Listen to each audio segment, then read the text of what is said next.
chapelle. La chapelle est tapie au creux d'un grand rocher. La croix de fer doré brille en haut du clocher.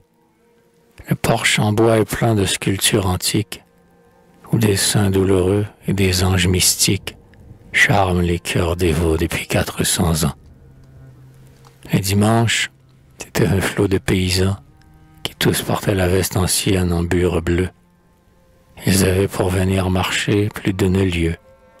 La poussière couvrait leurs guêtres de cuir brun. Le noir chapeau de feutre en arrière, un par un, ils sortaient. Puis venait, en bonnet de dentelle, la femme qui conduit ses enfants devant elle, le chapelet au doigt, un air calme et pieux, et les cloches chantaient doucement vers les cieux. Et moi, je m'étais fait une habitude exquise de vous attendre au seuil de la petite église, où votre âme peut-être avait prié pour moi.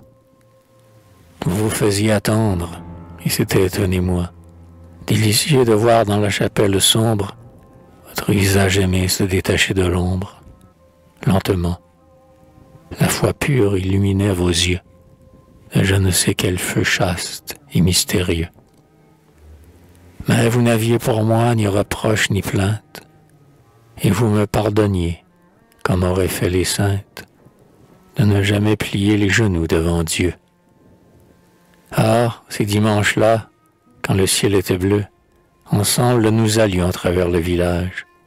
Nous suivions les rochers ensemble, puis la plage, où cheveux déroulés tremblaient au vent de mer. L'océan nous lançait son large souffle amer, et nous marchions ainsi jusque sur la jetée. Je n'ai pas oublié cette mer enchantée. Le ciel clair, les flots bleus balançaient mollement, les voiles des bateaux dans un lointain dormant, les grands oiseaux lancés sur nous à pleines ailes.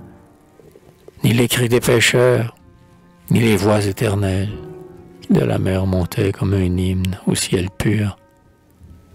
Vous sembliez sourire et marcher dans l'azur, gaie et fraîche, et pourtant plus pâle encore que rose.